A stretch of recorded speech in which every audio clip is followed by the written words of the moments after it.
Hello, Keith Smart in England. How are you today? I'm very well, thank you. Thanks for taking time out to talk with us. Not a problem. Well, look, we're going to try and cover as much of your musical career as possible, so I just want to start the ball rolling. Keith, what got you interested in music, or the drums? Did the drums come first? The drums did come first, yeah. I mean, it started when I was about 12, 13 years of age, and I went away with my mother and father to some friends, and they had a pub. It was at Cambridge, and there wasn't a lot to do for a 12-year-old. I was allowed to play these drums in the pub back room, and that's where I really got the first interest. From there on in, I mean, I used to go ice skating from a very early age. We used to do ice hockey and speed skating junior stuff. A friend of mine there was a guy named Trevor Burton. We grew up together, and he went on to be with The Move. He could play a bit of guitar and sing, and we've met another guy who could play guitar and another one that could play bass, and this was all really fresh, you know, and we were about 15 years of age. So we sort of formed a little group, and we used to practice in someone's front room to the audience of his mother and father. From there on in, we just sort of moved into the Birmingham rock and roll scene. Was it just drums that attracted you? It was the drum kit in the pub, you know, and I'd just playing these drum kits. I just found it fascinating, you know. And then the drummer came in on one weekend and he showed me a few little licks, and from then when you got to play these licks with someone else that could play a couple of chords, it was amazing, you know. All of a sudden you were making music that you'd heard on the radio, perhaps not as good, although perhaps in them days we weren't far off.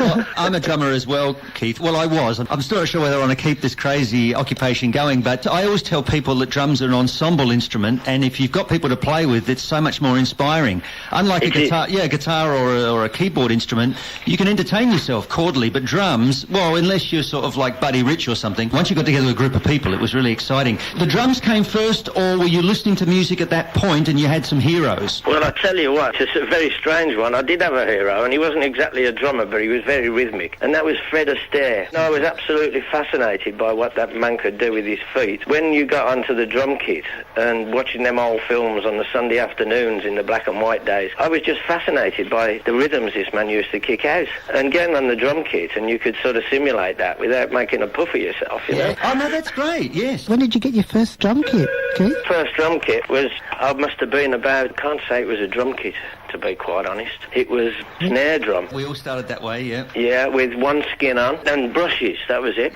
In a second-hand shop, I saw a hi-hat cymbal. I went and bought that, but I mean, we're talking real sort of just a day away from the junkyard type of stuff, you know? Yeah. Then the next thing I saw, playing with Trevor and what have you, saw a little Gigster drum kit. Do you remember the old Gigster drum kit? They were real bottom of the range. And I went and bought one of those, and I think they were about £25, which was a fortune in them days. Had no cases at all, and we used to take it from one side of Birmingham to practice with the other guys on the bus, which meant about 3 buses. I was with Trevor about a month ago, and we were talking about that, how we used to take all this stuff across town, just 2 of us. Those humble beginnings. When did you think it might be a legitimate career, or did you ever think that being a drummer... When you start to think about it as a career, was really the first day somebody put some dash in your hand, isn't it? Exactly. And you think, aye. You know, I was still at school then, but I didn't get any payment until I left school. And I'd be about 15 and a half, 16, because we used to do little charity gigs and fetes and anything just to get in front of an audience and show off, basically. Then we did one gig at a local working men's club, and we got £5 for it, and we thought, hold on, this is really good. I know, it's amazing. You're getting paid for a hobby that you love. That's right, yeah. Then you sort of get to meet other people, and Trevor and myself were lucky enough to be picked up by a guy named Danny King. Danny King and the Mayfair Set? That's it, yeah. It was Danny King and the Jesters then. I'd started work by then, and I was earning something like about £3 a week. And I was earning £5 at the group, so it was really no contest. You get to stay out in all the nightclubs, and you don't have to get up the next day, and it was a whole new world. And it came with fringe benefits, which we won't mention on the air. I don't know what you mean. No.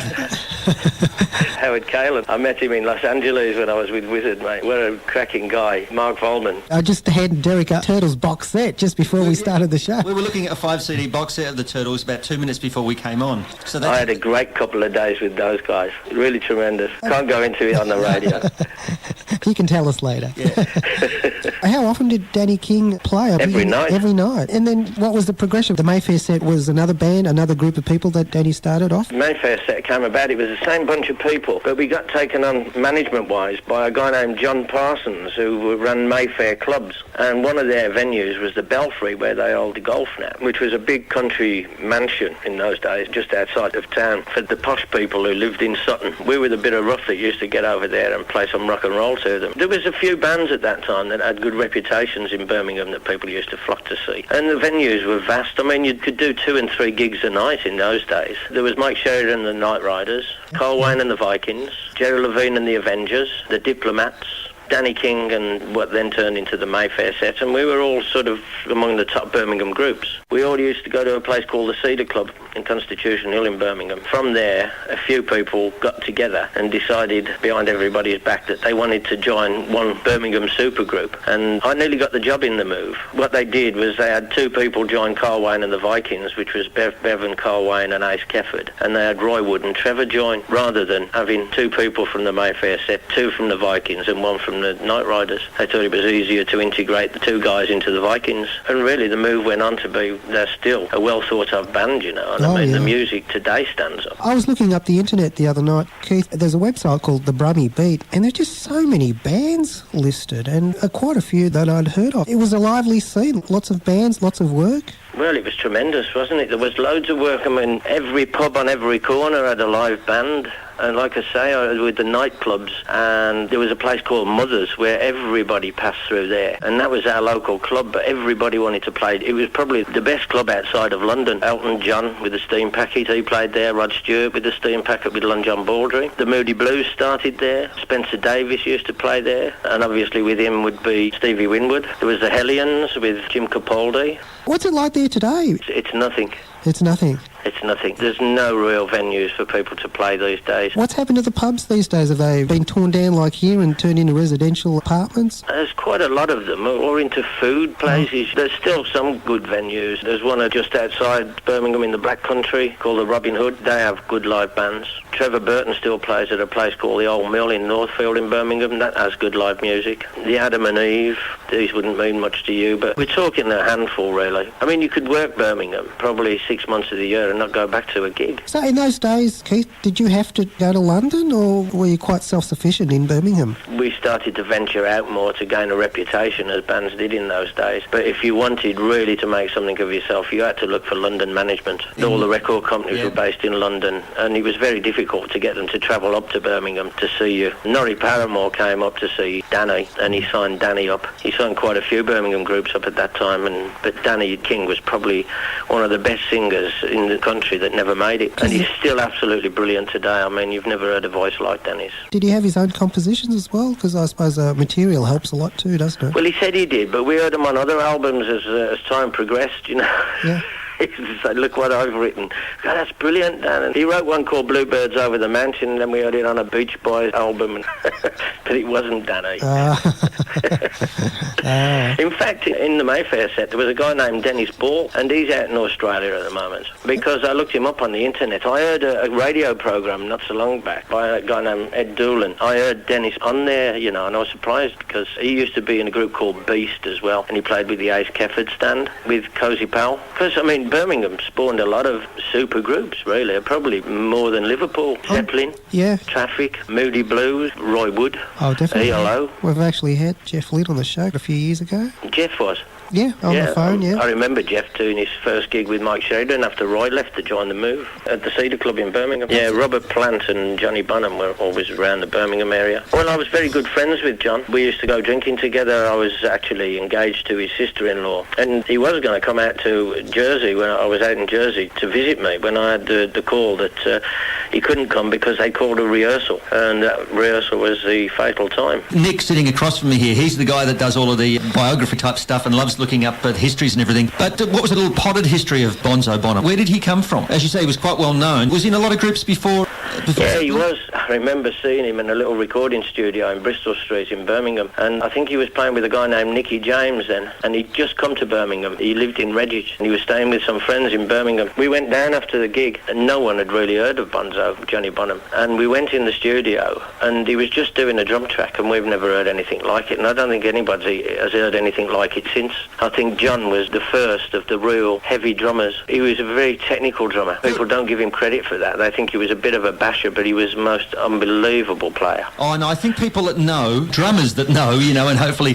I remember hearing Good Times, Bad Times, and I just couldn't believe what he was doing with his bass drum pedal. You know, it was fantastic. Well, yeah, the coordination between his hands and his bass drum was just awesome. Absolutely fantastic. So how did you learn, Keith? On the job? Did you have lessons? I did have lessons when I started to get into it, but then just went by the by, really. I mean, I had lessons, basically. I was quite proficient, self-taught. To learn music, I thought it would be good to learn music, which in later years bore me well, really. Exactly, because it gives yourself a lot more options with gigging and stuff, studio work, etc. I did quite a few sessions around the Wizzard time and post-Wizzard, reading music, although it wasn't exactly reading fly sheet, it was the basic bar sheets and certain fills and phrases that you could pick up on. Yeah, that's what got me through. For a drummer, usually you found that if you were in on a session, everyone else was taking longer to learn the chart, and luckily that gave you time to familiarise yourself with the chart. That's right, yeah. When you heard people sort of playing the phrases that were written there, the things that weren't so obvious, all of a sudden fitted into place because you got the notes in front of you. Exactly. Yeah. Keith, after Danny King, did you leave to join the Lemon Tree? I left Danny to form a group called Blazes, and we went off to Germany to get this thing together, but it never really gelled. We had quite a big advance in them days from Polydor. We did some studio stuff, but it never got released. I joined the Uglies with Steve Gibbons, and then after Steve Gibbons, then it was the Lemon Tree. No, I'm telling you a lie, it was the other way around. It was the Lemon Tree and then the Uglies. And we had to move to London for the Lemon Tree, and that's when I did my very first Top of the Pops, which was a live one from Lime Grove. As part of the Lemon Tree? As part of the Lemon Tree, yeah. That was the first Top of the Pops, and I think that was about 66, 67. Would that have been William Chalker's Time Machine? That would be the one. Remember what was number one at the time, because I used to cringe. Esther and Abby O'Farim. Oh, yeah. I don't know that. You got a kid with you there, have you? No. I'm a bit younger than Esther and Abby. Derek. Yeah, and that was the number one. And I never got to see that Top of the Pops, just as well, because I remember going to Carnaby Street and buying the most horrific shirt. And then William Chalker's Time Machine. Then the Uglies with I See the Light, which is a great, great track, written by Dave Morgan, who went on to join ELO. I think they've released all the Uglies material on a CD now, I think, Keith. Oh, really? Yeah, it's called The Quiet Explosion. Released this year sometime. Didn't they have a hit in the mid-60s called Wake Up My Mind in Australia? It was a big hit here. In fact, it was such a big hit that it's on a very well-known compilation. Glenn O'Baker put it together, Derek. Yeah, Wake Up My Mind. I think it was only a hit here in Australia for some reason. I think it was, yeah. Very bizarre. Yeah, and he was very Beatles before the Beatles, really. Before the Beatles sort of picked up on that sound, you know, with the 3/4 time and all that. Yes. Did Blazers ever release that material? No, it never really got that far. I think we took the money from Polydor and went on holiday. Might be still in a vault there somewhere at Polydor, Polygram. Who owns whatever they are these days? Polydor, it was a German company, wasn't it? Yeah. I think he found it wasn't Polygram part of Phonogram. Didn't they join up? Yeah, and I think Polygram... I actually worked for Polygram. I worked for a company called Propaganda, which was taken over by Polygram, and I think Polydor was one of... It's very complicated, but... I think one day everything will merge into one big thing. One giant... Yeah. One corporation. Probably run by an Australian. Yes. How's our timeline, Nick? Well, you're looking at... Oh, yeah, Balls. Balls. Balls, yeah. That was one of the better names that came out the hat, you know? You're joking, Keith. Yeah, we realised that the first three, we couldn't possibly put that on an album cover. Yeah. That was a strange time. That was one of them where everybody moves to the country, gets a big advance. That was Tony Secunda. He was managing us then. How come he didn't make you successful then? Well, it can't be too controversial, but Denny Lane came along and really upset the apple cart when everything was going quite swimmingly. There was Richard Tandy, who went on to join ELO, Dave Morgan, who joined sometime after, and there was myself, Steve Gibbons and Trevor Burton. Trevor left the move specifically to join that setup. We got rid of Willie Hammond out there, the Uglies, and Trevor took that place, and then we went down to a place called Fordingbridge and started compiling an album of original material. And Denny was a bit of a loose end, and he came down, liked it started down there, stayed, got rid of Dave Morgan and Richard Tandy. I didn't see eye to eye with him, so he went off to London and complained to Tony that I was a bit of troublemaker. He was someone he couldn't get on with, and I was a bit bitter at the time. I suppose you could say it was the sack, but it was really mutual. I mean, Tony came down and I said, look, I can't work with the guy, I'll be happier away from here. But I respect Denny. I think Denny was a great talent, and he should have done more on his own than he did. I mean, Say You Don't Mind was one of the great records of all time, I think. I love Colin Blunstone's version as well, too. Well, I think Denny's is far better. The B-side is better still. What's Denny done post-Wings? He seems to be very quiet. Yeah, I haven't got a clue. Last time I saw Denny was got to be nearly 20 years ago in Jersey, and he was over with that wife of his that ran off with the Lord Bath, the guy who owns Longleat. Oh, okay, I'm trying to think. Became a wife-lit there. And this wife, is this Jojo? Was it Jojo or something? That's it. Okay. Well, we're getting too much into the sleazy areas of rock. Now, what happened to Roy Wood after Wizzard? We haven't really heard from him at all for a long time. No, it's sad. He still gigs. He's got a band, but they're nearly all girls. And not that that's a bad thing. I mean, they're brilliant musicians. He supplies the Warsaw Jazz Orchestra, and they're brilliant musicians. I've heard them. I've seen a gig, and they were brilliant. And he does some of his old stuff, but I think some of it, he's gone very jazzy. He loves jazz, and he tries to incorporate it. And this is really what caused the problems with Wizzard. We started as a pop group and ended up becoming a jazz crossover group. He got very jazzy, and I don't think the commerciality in the songs was there anymore. And that was the beginning of the end. Wizzard was quite successful. Did you ever come to Australia, Keith, with Wizzard? No, we didn't come that far. I don't think they'd allow Don Arden into the country. Don's not well. We've seen him on the Osbournes. He's not been too well. I mean, I was working with him till about 5 years ago. He was living down in Guildford. We were working quite close, trying to produce some new talent. I think he's getting a bit senile, to be quite honest, and that's not being rude. I think he's wandering a little bit, and that's what I've heard. I spoke to Arthur Sharp from the Nashville Teens recently, and he's been in touch with Sharon. Sharon looks after him now. They were estranged for a long time. Oh, Christ, yes. Yeah.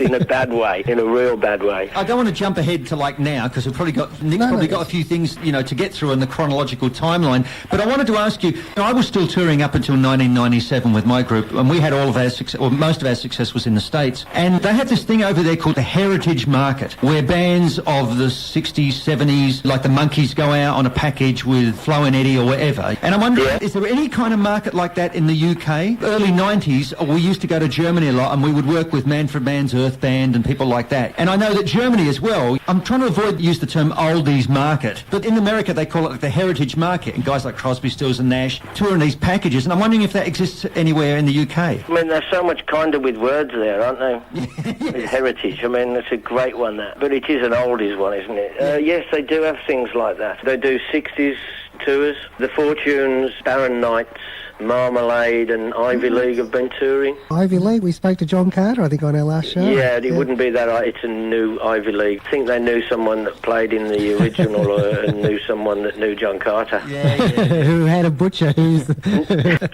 And I know he's not too happy about it, because I don't know if you've read the Laurie Hornsby book about Birmingham. That's a brilliant book, that is. I'll tell you everything about Birmingham bands and how incestuous they were, and they dragged people from one band to the other, and great book of the Birmingham 60s history. You Brummies kept together then? Well, we do tend to, yeah. Now, look, it's a difficult thing, this, how many originals are left in the band. I mean, The Who are about to come to Australia, which is, of course, just Pete and Roger Daltrey. I know they got Ringo's son, Zach, on drums. And that's right. And Pino Palladino, I think, is playing bass. And Pete's young brother, I think, is playing guitar in the band. As well as Rabbit Bundrick, is it, the keyboard player? It's difficult now. You think, well, you've got to be at least one original or whatever. But I guess at the end of the day, if it sounds great and they recreate that music well, then I guess it's okay. But what are your feelings on that? How legitimate something should be? I agree with you. I mean, if Zeppelin went out with just Jimmy Page and Robert Plant, you wouldn't feel too cheated there. I mean, the fact that they've still got John Paul Jones is a bonus. Exactly, yeah. But if death intervenes, there's not a lot you can do about that. No, you're right. But there are some bands that have just picked up on a name, and I mean, there's loads of them over here,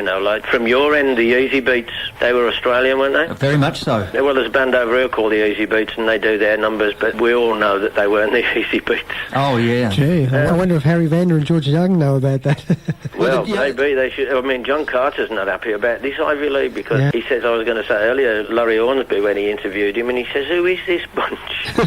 I don't think he actually said it quite like that, but it was words to that effect. No, look, it is very difficult because you often find that maybe the guy that made all the dough, because he wrote the songs, doesn't really need to go out on the road, but the other guys that were there, if they've got an opportunity to go out and make a living, they want to do it. So it's a very difficult set of circumstances, isn't it? Who's right and wrong? There's a perfect example with ELO, isn't there? When they did ELO 2, and it was really all the band except Jeff Lynne, and Jeff got the needle about it and dumped it. I worked with ELO 2, probably about 96, 97, we did some shows together in the States. So, yeah, they told me all about it, of course, from their perspective. They were very unhappy about it all. They'd given their lives because, I mean, ELO was a massive band. It was a worldwide band. They'd lost marriages through being on the road. And with all the millions that Jeff had got, I just thought it was pretty mean of him not to give it his blessing, really, and let them go out and perform and show people what the band could do. In the process, they were playing some of the hits. It was a bonus for the people who never got a chance to see them when they were touring earlier, yeah. And they were great. They were really great. They blew us away a few nights, yeah. Who sang? I don't know who would have sung. Probably Keith, you might know who would be. Kelly Grocott. He was the bass player, wasn't he? And he actually sounded a lot like Jeff, because he sang all the backup vocals with him. No, they pulled it off really, really well. But I did hear towards one of the last shows we did with them that things were getting a bit nasty and it was all getting a bit legal, so yeah. Yeah, it was. It got very, very legal.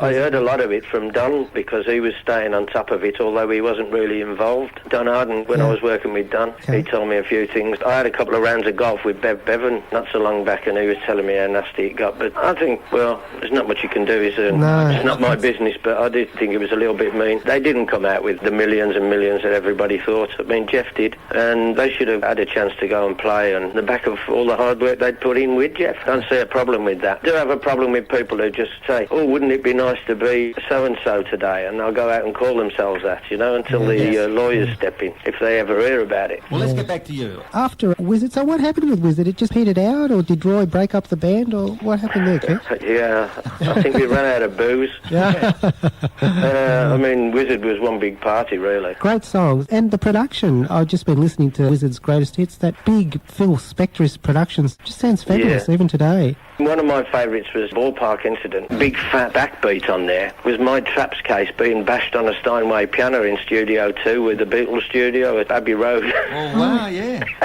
That's how we got the big sound.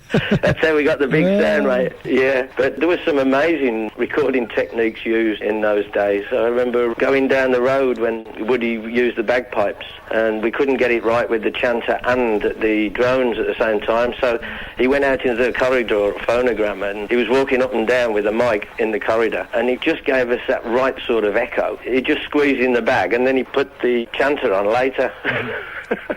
It's so easy now to just use a sample or, you know, flip a switch, but it took away all the fun and the exploration of everything. And plus you wouldn't have these stories to tell either, Keith. That's right. I mean, everything on there was live. There was no real cheating. You really couldn't cheat. There wasn't the facilities to do that. On the Wizzard Productions, the tape operator was a guy named Steve Lillywhite. Mr. U2, Steve He used Lillywhite. to go and fetch the hamburgers.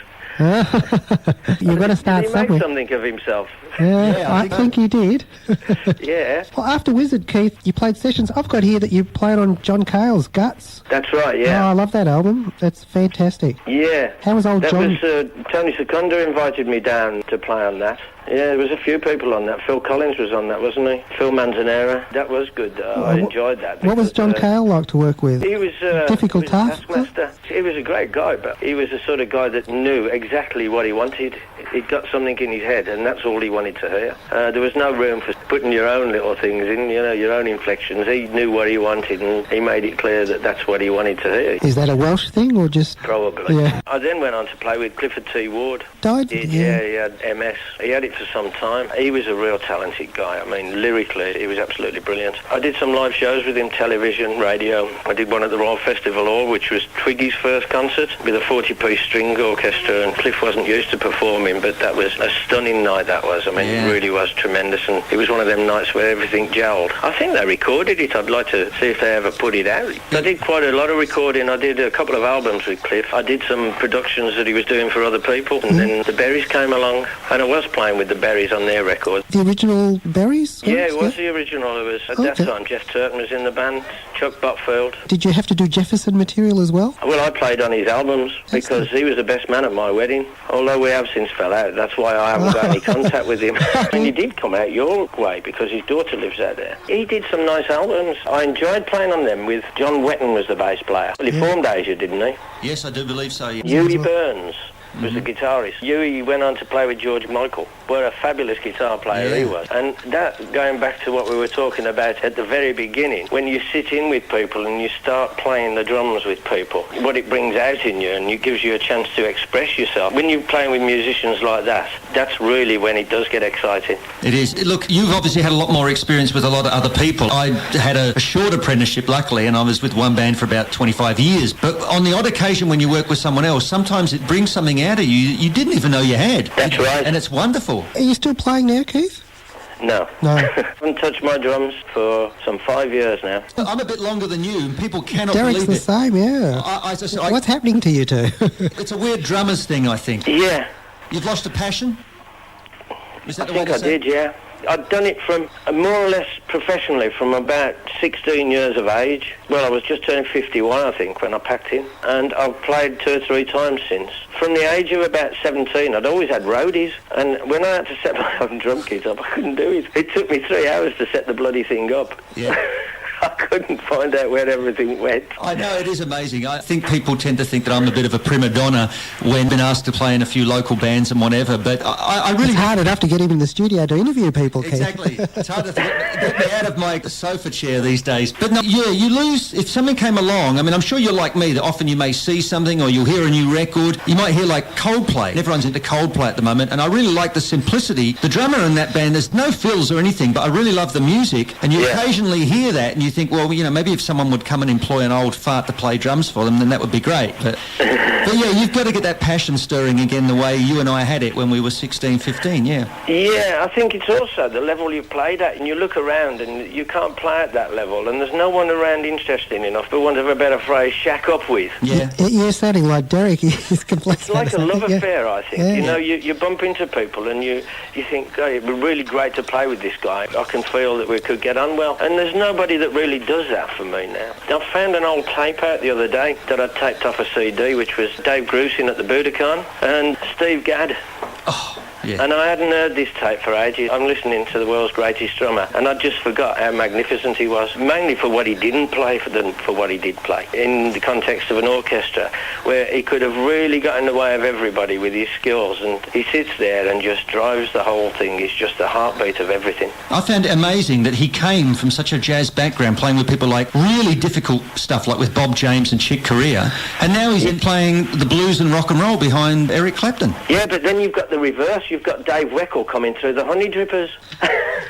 Nick's looking at me worriedly. We won't turn this into a drummer's half hour. We're running out of time. So what line of business are you in now, Keith? At the moment, well, I still manage the Rockin Berries. I look after all their affairs for them, do their bookings, all the accounts and what have you. There's a place near me where it had a club that wasn't doing very much, and I came in, and I'm now General Secretary of West Midlands Travel, Sports and Social Society. From great. And I actually enjoy it. I actually enjoy being at home, going home at a normal time, and being able to go to the pub on a Saturday afternoon when the weather's nice. And talking to you guys now, if my drum kit was set up now, I would go and play, because it's sort of resurrected a few feelings. So just as another drummer's technical question, what kit did you play most throughout your career? Well, no, so what did you end up with? I mean, what was your sort of preferred brand? During the Wizzard times, I did start with Premier, went on to Ludwig, and then during the Wizzard times, we had some custom kits of Beverly, because Beverly wasn't the greatest brand, but we had them customised for us, and they were quite pleasant. I think the 2 best kits that I ever had was a Gretsch kit,